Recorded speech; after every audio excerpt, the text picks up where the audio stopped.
Morgan gate shootout ಪ್ರಕರಣದ ಆರೋಪಿ ರಾಜೇಶ್ ಪ್ರಭುವಿಗೆ ಎರಡನೇ ಹೆಚ್ಚುವರಿ ಜಿಲ್ಲಾ ಹಾಗೂ ಸತ್ರ ನ್ಯಾಯಾಲಯವು ಷರತ್ತುಬದ್ಧ ಜಾಮೀನು ಮಂಜೂರು ಮಾಡಿ ಆದೇಶಿಸಿದೆ.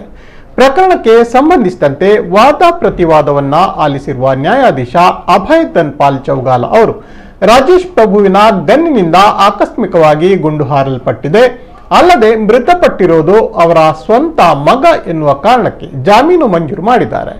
ಆರೋಪಿಯಿಂದ ನ್ಯಾಯಾಲಯವು 5 ಲಕ್ಷ ರೂಪಾಯಿ ಬಾಂಡ್ ಇರಿಸಿ ಜಾಮೀನು ಮಂಜೂರು ಮಾಡಿದೆ. ರಾಜೇಶ್ ಪ್ರಭು ಪರ ನ್ಯಾಯವಾದಿಗಳಾದ ವೈ ವಿಕ್ರಮ್ ಹೆಗ್ಡೆ, ನರಸಿಂಹ ಹೆಗ್ಡೆ ವಾದಿಸಿದರು. ಮಾರ್ಗನ್ ಗೇಟ್ನ ವೈಷ್ಣವಿ ಎಕ್ಸ್‌ಪ್ರೆಸ್ ಕಾರ್ಗೋ ಸರಕು ಸಾಗಾಟ ಸಂಸ್ಥೆಯ ಮಾಲಕ ರಾಜೇಶ್ ಪ್ರಭು ಸಂಬಳದ ವಿಚಾರದಲ್ಲಿ ಇಬ್ಬರು ಕಾರ್ಮಿಕರನ್ನ ಸತಾಯಿಸಿದರು. ಅಕ್ಟೋಬರ್ 5ರಂದು ಸಂಜೆ 3:30ಕ್ಕೆ ಕಚೇರಿಗೆ ಬಂದ ಅವರಿಬ್ಬರು ರಾಜೇಶ್ ಪ್ರಭು ಪತ್ನಿ ಶಾಂತಲಾ ಪ್ರಭು ಅವರಲ್ಲಿ ಉಳಿದ ಹಣ ಕೊಡಿಸುವಂತೆ ಒತ್ತಾಯಿಸಿದರು. ಈ ವೇಳೆ ಆಕೆ ಪತಿಯನ್ನ ಕರೆಸಿಕೊಂಡಿದ್ರು.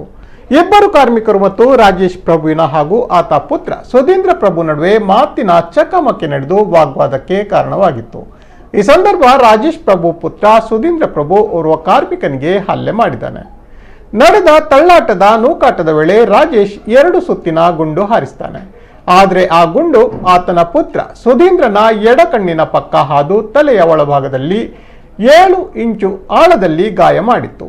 ಗಂಭೀರವಾಗಿ ಗಾಯಗೊಂಡ ಪುತ್ರನನ್ನ ಖಾಸಗಿ ಆಸ್ಪತ್ರೆಗೆ ದಾಖಲಿಸಲಾಗಿತ್ತು. ಆದರೆ ಚಿಕಿತ್ಸೆ ಫಲಕಾರಿಯಾಗದೆ ಆತ ಅಕ್ಟೋಬರ್ 6ರಂದು ಮೃತಪಟ್ಟಿದ್ದನು. ಇದಕ್ಕೆ ಪಾಂಡೇಶ್ವರ ಠಾಣೆಯಲ್ಲಿ ಪ್ರಕರಣ ದಾಖಲಾಗಿ ಆರೋಪಿ ರಾಜೇಶ್ ಪ್ರಭುವನ್ನ ಪೊಲೀಸರು ಬಂಧಿಸಿದ್ದರು.